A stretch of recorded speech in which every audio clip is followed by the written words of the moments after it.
नमस्कार दोस्तों, मेरा नाम है प्रदीप चौहान। दोस्तों, राहुल गांधी भारत आए, जाहिर सी बात है भारत आते ही सबसे पहला और सबसे इम्पोर्टेंट काम क्या था? पंजाब की समस्या का समाधान। तो राहुल गांधी कल आते ही सबसे पहले मल्लिकार्जुन खड़गे और केसी वेणुगोपाल के साथ बैठकर बैठक की। ये तो आपको खबर पता ही होगी। लेकिन उस बैठक से निकला क्या, कंफर्म तो नहीं है, लेकिन सूत्र बता रहे हैं कि राहुल गांधी चन्नी को लेकर पिघले नहीं है। चन्नी जो चाह रहे हैं, राहुल गांधी उसके लिए तैयार नहीं है।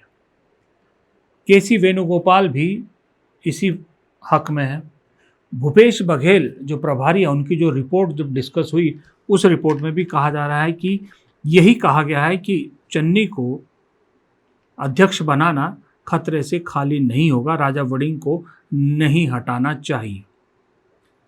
अब राहुल गांधी चन्नी की डिमांड पर नहीं झुकते नजर आ रहे हैं, तो इसके मायने क्या है? दरअसल कांग्रेस में एक बात चल रही है, कुछ पत्रकारों ने आपको सुनाई भी होगी, कि कांग्रेस के लोग कह रहे हैं कि राहुल गांधी कह रहे हैं कि किसी भी हाल में चन्नी को कांग्रेस से जाने नहीं देंगे। पहली बात तो है।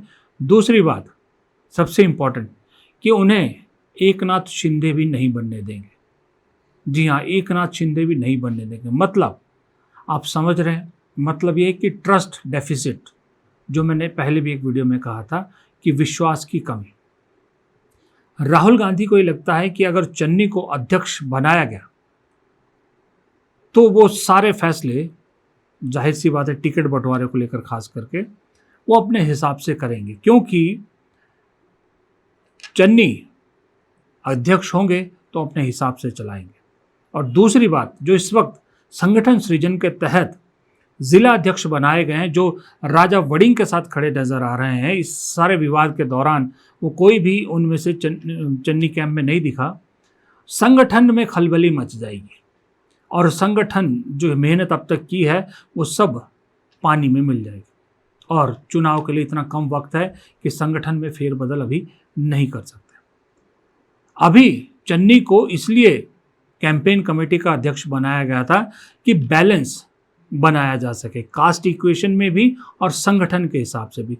कास्ट इक्वेशन के हिसाब से जट सिख जो है वो प्रदेश अध्यक्ष, और दलित को बनाया गया कैंपेन कमेटी का अध्यक्ष। और कैंपेन कमेटी के अध्यक्ष को वो सारे हक मोस्टली होते ही हैं, और बाकायदा चन्नी को तो मैसेज पहुंचाया गया कि वो सारे हक आपको दिए जाएंगे जो प्रदेश अध्यक्ष के पास है। यानी जिस जिस फैसले में प्रदेश अध्यक्ष शामिल होंगे उसमें आप भी शामिल होंगे। यानी टिकट बंटवारे से लेकर कैंपेन की प्लानिंग तक सब चीज़ों में जितना अध्यक्ष का इनपुट होगा उतना ही उनका भी होगा। लेकिन उसके बावजूद चन्नी एक जिद पर अड़ गए हैं कि नहीं, राजा वड़िंग हमें मंजूर नहीं है, उन्हें हटाइए और मुझे अध्यक्ष बनाइए।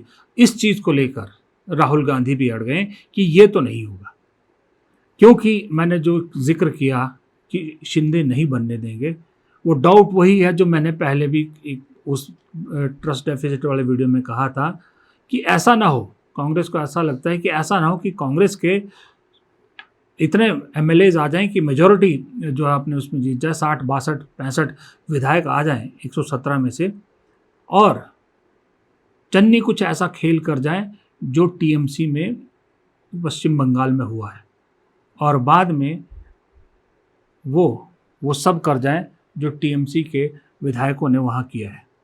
या फिर महाराष्ट्र में एकनाथ शिंदे ने जो किया कि एक बड़ा चंक लेकर निकल गए और किसी और के साथ सरकार में शामिल हो।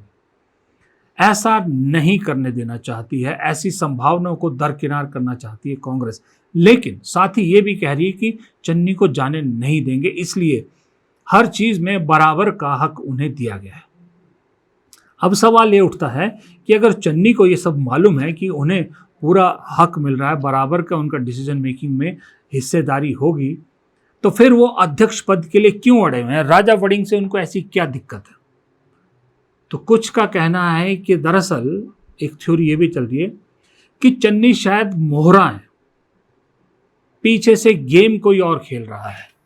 वो गेम खेल रहा है आदमी जिसे ना राजा वड़िंग के अध्यक्ष और चन्नी के कैंपेन कमेटी के अध्यक्ष बनने से कोई फायदा नहीं हो रहा, जिसकी कोई से नहीं बन रही।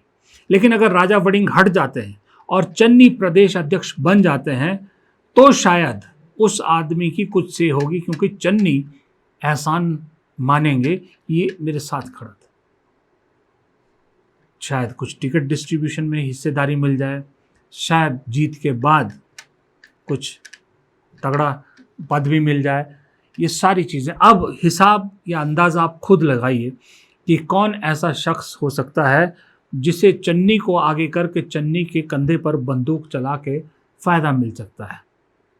लेकिन उस आदमी ने उस चक्कर में, अगर तो ये चन्नी ने खुद किया तो चन्नी ने गड्ढा खोद दिया है, लेकिन अगर उस शख्स ने चन्नी के नाम पर चन्नी को आगे करके सब किया है कि 92 MLAs, ex MLAs, ex candidates, इन सब को जो उस दिन एक साथ इकट्ठा किया है जब भूपेश बघेल की बैठक थी, वो पार्टी को अच्छा मैसेज नहीं दिया गया। वहाँ राहुल गांधी को वही याद आ गया जो अशोक गहलोत ने राजस्थान में किया था, जब सचिन पायलट को वो मुख्यमंत्री बनाना चाहते थे और अशोक गहलोत को राष्ट्रीय अध्यक्ष।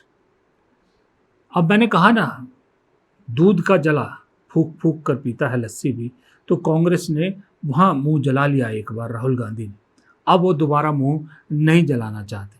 कई चीज़ें हैं, पर कहने को ये कह रहे हैं कि हम शिंदे नहीं बनने देंगे, पर इसके पीछे कई रीज़न हैं। ऊपर से राहुल गांधी इस मुद्दे को लेकर इतने सीरियस हैं कि भूपेश बघेल को बाकायदा आज दिल्ली बुलाया गया है। आज भूपेश बघेल के साथ पूरी मीटिंग होगी।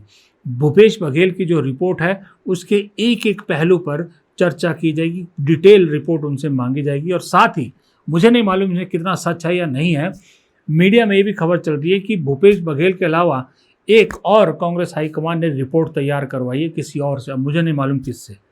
उस रिपोर्ट को और भूपेश बघेल की दोनों रिपोर्ट को मैच किया जाएगा या दोनों रिपोर्ट को छाना जाएगा, उसके आधार पर कोई फैसला लिया जाएगा।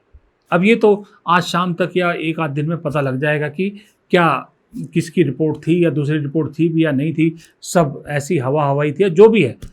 लेकिन इतना ज़रूर है, इतना कन्फर्म है कि चन्नी को लेकर राहुल गांधी नहीं पिघले हैं। चन्नी की डिमांड के आगे वो झुकने को तैयार नहीं है, क्योंकि उनका एक कहना है कि एक बार राजस्थान में गलती कर चुका हूँ, दोबारा ये गलती नहीं करूँगा, क्योंकि गलत प्रेसिडेंट शुरू हो जाएगा प्रेसिडेंट, और फिर जैसा मैंने कहा सबसे पहला शक उसी राजस्थान में जाता है कि वहाँ तुरंत खेल शुरू हो जाएगा। इसलिए चन्नी पार्टी में भी रखना चाहती है चन्नी को कांग्रेस, लेकिन खुला हाथ भी जैसा वो मांग रहे हैं, एक छत्र राज, वो भी नहीं देना चाहते, क्योंकि कुछ महीने पहले फ्री हैंड देने का नतीजा हरियाणा में कांग्रेस भुगत चुकी है, जहां भूपेंद्र सिंह हुड्डा को एक तरह से कंप्लीट फ्री हैंड दे दिया गया था। और उसका नतीजा क्या हुआ था कि 100% श्योर जीत हार में बदल गई थी। कई चीज़ें ऐसी है जिसको छान कर, जिससे सबक लेकर राहुल गांधी फूंक फूंक कर पंजाब को लेकर कदम रखना चाहते हैं। पंजाब निपटेगा तो नंबर गोवा का आएगा। गोवा में भी बहुत सारी समस्या हैं जिसका राहुल गांधी को इलाज ढूंढना है। फिलहाल इस वीडियो में इतना ही, इजाज़त दीजिए, नमस्कार।